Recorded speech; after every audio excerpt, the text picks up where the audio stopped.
দান সৎকার করলে কখনো টাকা কমে যায় না। মনে রাখবেন, দান করলে কোনোদিনও টাকা কমে যায় না। আপনার দানের টাকা ঘুরে ফিরে আপনার কাছে আসবে। বুঝতে পারছেন না? আপনার দানের টাকা ঘুরে আল্লাহ আপনার কাছে ফিরাই দিবে। কিভাবে ফিরাবেন সেটা আল্লাহর দায়িত্ব। আমি কি বোঝাবো কিভাবে ফিরাবেন? বুঝবেন, একটু বোঝার চেষ্টা করবেন। অর্থনীতি কিন্তু কঠিন, সহজ করে বোঝানোও কঠিন, সবাই সহজ করে বোঝাতেও পারবে না। আমি একটা পয়েন্ট খালি বোঝাই আপনাদেরকে, বোঝেন চেষ্টা করেন। মনে করেন আপনাদের অর্থনীতি বোঝায়, এগুলো আমাদের সাবজেক্ট ছিল, আর তখন আমরা আসলে অর্থনীতি কিছুই বুঝতাম না। তারপরে যখন কোরআন হাদিস পড়া শুরু করলাম, তখন দেখলাম যে ও আচ্ছা, ব্যাপার তো খুব সহজ। সহজ জিনিসটাকে এত কঠিন করা হয় কেন?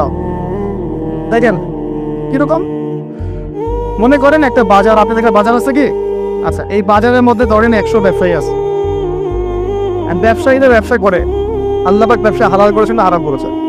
হালাল ব্যবসা। ব্যবসায় একটা 10 টাকার পণ্য আপনি চাইলে 30 টাকা, 40 টাকা, 50 টাকা, 100 টাকা বিক্রি করতে পারবেন কি না? পারবেন। মার্কেটের একটা ফিক্সড প্রাইস থাকে, মার্কেট প্রাইস, এটাকে বলে মার্কেট প্রাইস। একটা দাম নির্ধারণ করা হয় যে আমরা এই দামে সব সেল করব, তাই না? আচ্ছা, ব্যবসায়ীরা ব্যবসা করছে, ব্যবসায় লাভও আছে, লসও আছে, ঝুঁকিও আছে। লাভও হতে পারে, লসও হতে পারে। এখন ব্যবসা করার সময় দেখা গেল যে এক ভাই লাভ করবো আর এক ভাই লস করবো, এমন হয় কিনা? আচ্ছা, আল্লাহ পাক এখানে কি করেন জানেন? এই বাজারের মধ্যে যে সম্পদগুলো আছে, অর্থ সম্পদ, আপনারা যেটা কারেন্সি বলেন, এগুলো আল্লাহ রাব্বুল আলামিন হাত থেকে হাতে ঘোরাতে থাকে। আজকে আপনার হাতে, কালকে তার হাতে, কালকে তার হাতে, পশু আরেকবার হাতে। এই সম্পদ বাজারের মধ্যে ঘুরতে থাকে। বাজারটা হতে পারে সমাজ, হতে পারে রাষ্ট্র, হতে পারে বিশ্ব। ভালো করে বোঝেন, ছোট পরিসরে হতে পারে সমাজ, হতে পারে রাষ্ট্র বা বিশ্ব। আল্লাহ পাক সম্পদটা সার্কুলেট করেন, ঘোরাতে থাকে। আজকে তার হাতে, কালকে তার হাতে, কালকে তার হাতে, এভাবে সম্পদ করতে থাকে। লাভ লসের রিস্ক আছে, কেউ লাভ করে, কেউ লস করে। এভাবে সম্পদ সার্কুলেট হতে হতে হতে আল্লাহ পাক যাকে ইচ্ছা ধনী বানান, যাকে ইচ্ছা গরিব বানান। কথা বুঝতে পারছেন? এটা হলো এই জায়গায় রিজিকটা নিয়ন্ত্রণ করে সরাসরি আল্লাহ পাক। আল্লাহ পাক কারো সম্পদ নেন, কারোকে দেন, কারো কাছ থেকে নেন, কারোকে দেন, কারো কাছ থেকে নেন, কাউকে দেন। এভাবে সম্পদ ঘুরতে থাকে। আর যদি দেখা যায় সম্পদ মানে চাহিদার চেয়ে কম হচ্ছে, আল্লাহ পাক সম্পদ উৎপন্ন করে দেন। জমিন থেকে উৎপন্ন করেন, আসমান থেকে উৎপন্ন করেন। দুনিয়ার টেনশন এবং পরকালের টেনশন সব দূর হয়ে যাবে যদি কেউ বেশি বেশি দরুদ পাঠ করে। এটা হাদিস থেকে বললাম। আর গোনা, আমল নামায় যে গোনাগুলো আছে এগুলো মিটে যাবে যদি কেউ বেশি বেশি দরুদ পাঠ করে। একজন সাহাবী রাসূল সাল্লাল্লাহু আলাইহি ওয়াসাল্লামকে বলেছিলেন, ইয়া রাসূলুল্লাহ, আমি আমার দোয়ার মধ্যে কতটুকু দরুদ পড়ব? আমি কি 4 ভাগের 1 ভাগ দরুদ পড়ব? নবীজি বলেছেন সাল্লাল্লাহু আলাইহি ওয়াসাল্লাম, তুমি পড়তে পারো, চাইলে আরো বাড়াতে পারো, বাড়ালে তোমার জন্য উত্তম। ইয়া রাসূলুল্লাহ, আমি কি তাহলে 3 ভাগের 1 ভাগ দরুদ পড়বো আর 2 ভাগ দোয়া করব? নবীজি বললেন, করতে পারো, বাড়ালে তোমার জন্য উত্তম। ইয়া রাসূলুল্লাহ, আমি কি তাহলে অর্ধেক দরুদ পড়বো আর অর্ধেক দোয়া করব? নবীজি বলছেন, বাড়ালে উত্তম, চাইলে করতে পারো। ইয়া রাসূলুল্লাহ, আমি কি তাহলে সারা আমার পুরো দোয়াটাই শুধু দরুদই পড়বো আপনার উপরে? তখন নবী সাল্লাল্লাহু আলাইহি ওয়াসাল্লাম বললেন, যদি তুমি এটা করতে পারো তাহলে তোমার কোনো গুনাহ থাকবে না, কোনো দুশ্চিন্তাও থাকবে না। তো যদি দেখেন যে দরুদ পড়তে পড়তে পড়তে দোয়ার সময় চলে গেছে, এতে আবার মানে মন খুঁতখুত করার কিছু নাই, বরং আপনি সবচেয়ে বেশি লাভবান হয়েছে। আরেকটা আমল আছে যে আমলটা করতে থাকলে দোয়াগুলোর মধ্যে চলে আসে এবং আপনি দোয়া করে যেটা হাসিল করবেন ওই আমল দিয়ে তার চেয়ে বেশি হাসিল করে ফেলবেন ইনশাআল্লাহ। বেশি বেশি দরুদ, এমনকি যদি আপনি চান যে আপনার দোয়া বেশি বেশি কবুল হোক, তাহলেও দরুদ।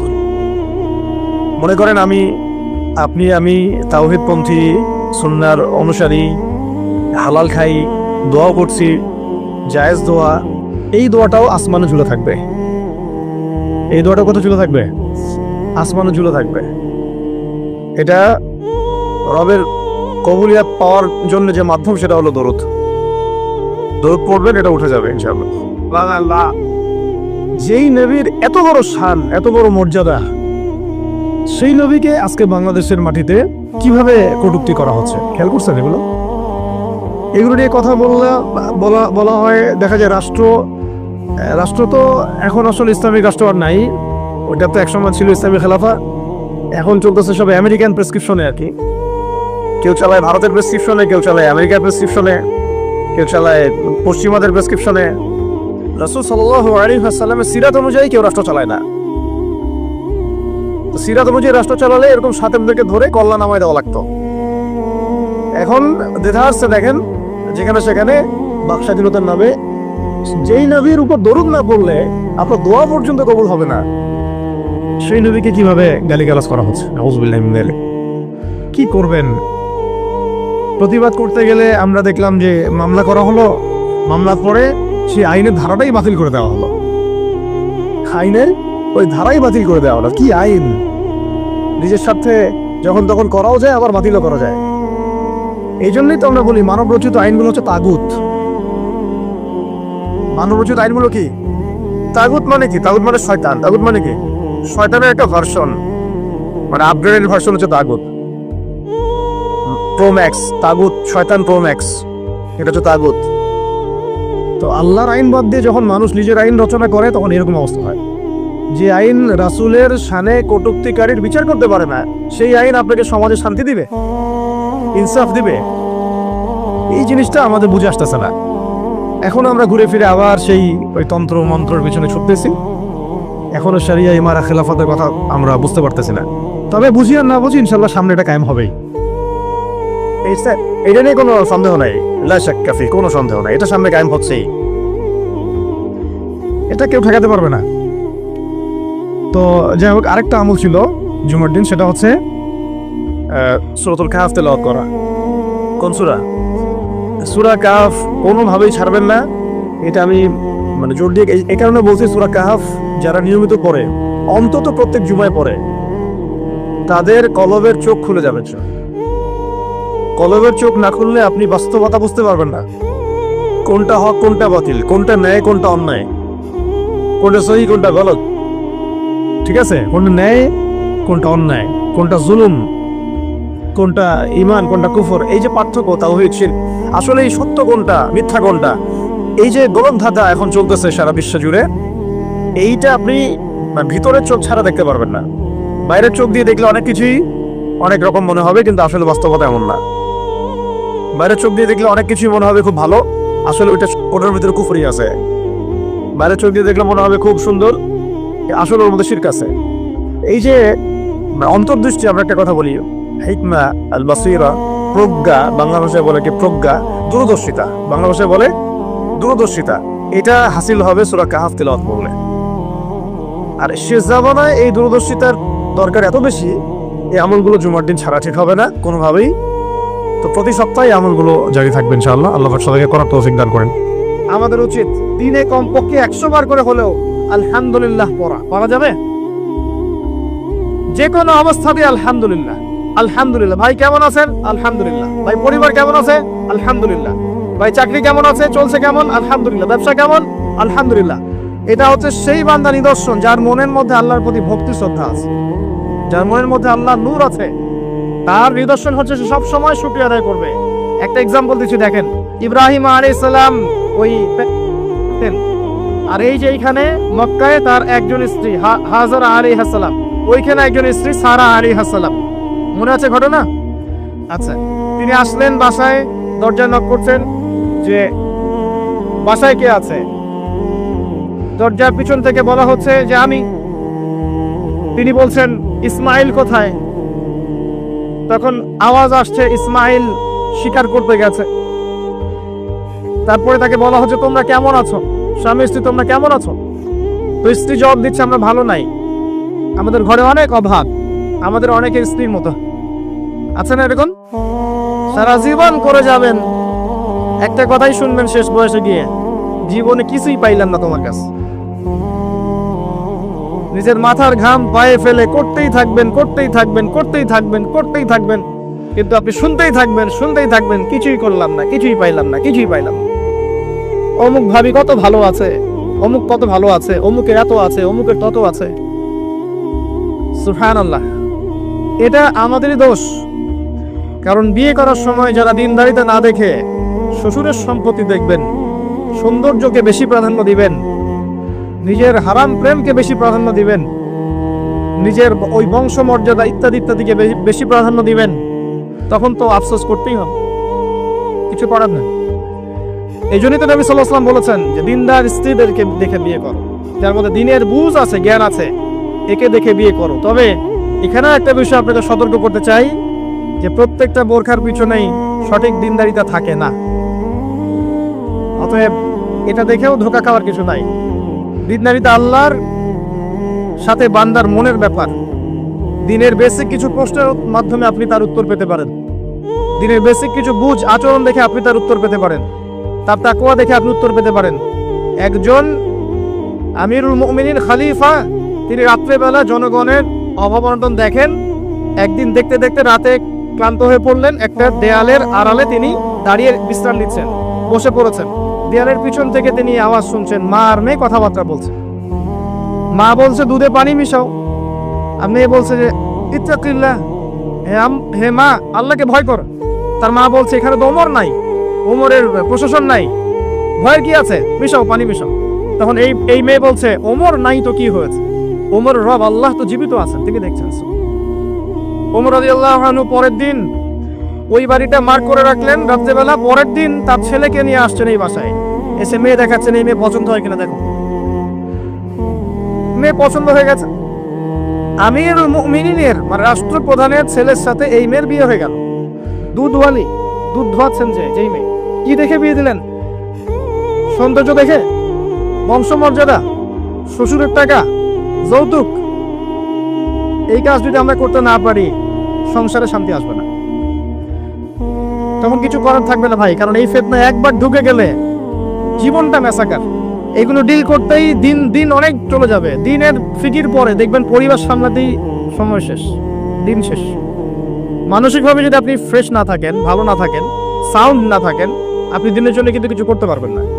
আর পরিবারে যদি নেককার স্ত্রী না থাকে, আপনি মানসিকভাবে ভালো থাকবেন না, ভালো থাকবেন না। এটা প্র্যাকটিক্যাল কথা। তো ওই যে স্ত্রী বলছে আমরা ভালো নাই, ইসমাইল শিকার করতে গেছে, আমরা ভালো নাই, একবেলা খাই একবেলা খেতে পারি না, ভালো নাই। ইব্রাহিম আলাইহিস সালাম বলছেন ঠিক আছে, ইসমাইল বাসায় আসলে ওকে বলো যে তার বাবা এসেছিল, আর তাকে বলো যে ঘরের চৌকাঠটা যেন পরিবর্তন করে। কথা কি বুঝতে পারছেন?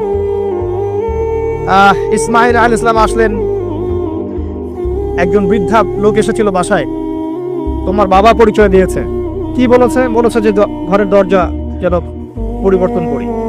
তখন তিনি বলছে তুমি কি এমন বলেছিলে যে যার কারণে এই কথাটা বলেছে? তো তিনি বলছেন আমি বলেছি আমরা ভালো নাই, আমরা অভাবে আছি, তুমি শিকারে গেছো ইত্যাদি। তখন তিনি বলছেন তুমি ভুল করেছো, তিনি আমার বাবা ছিলেন, তিনি একজন নবী, তিনি ইনডাইরেক্টলি আমাকে বলেছেন আমি যেন তোমাকে তালাক দেই। এক কথায় তালাক হতে পারে?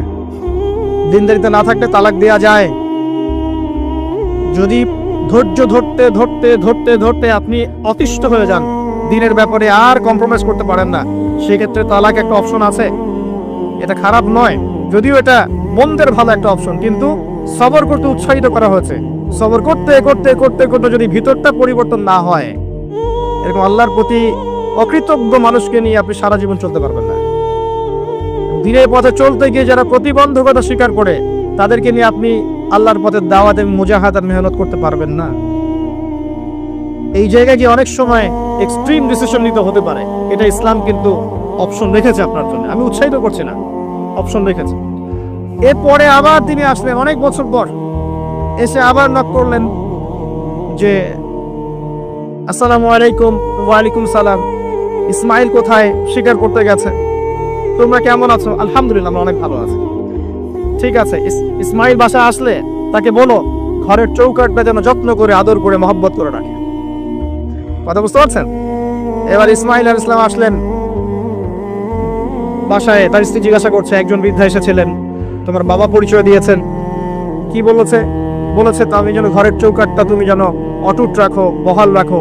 তুমি কি বলেছো? আমি বলেছি আমরা অনেক ভালো আছি। তখন তিনি বলছেন আমার বাবা তোমাকে অনেক পছন্দ করেছেন, তোমাকে নিয়ে আমাকে সংসার করতে বলেছে। এই হলো অবস্থা। শুকরিয়া আদায় যারা করতে পারবে না, তাদেরকে নিয়ে চলা মুশকিল। লোকমান হাকিম, যাকে প্রজ্ঞা দেয়া হয়েছে, তাকেও আল্লাহ পাক আদেশ করছে তুমি আল্লাহর শুকরিয়া আদায় করো। যে ব্যক্তি আল্লাহর শুকরিয়া আদায় করে, কৃতজ্ঞতা প্রকাশ করে, যে কোনো হালতেই বলতে পারে আল্লাহ আলহামদুলিল্লাহ আমি ভালো আছি। এবং আল্লাহ রাসূল সাল্লাল্লাহু আলাইহি ওয়াসাল্লাম বলেছেন কখনো উঁচু স্তরের লোকদের দিকে তাকাবে না।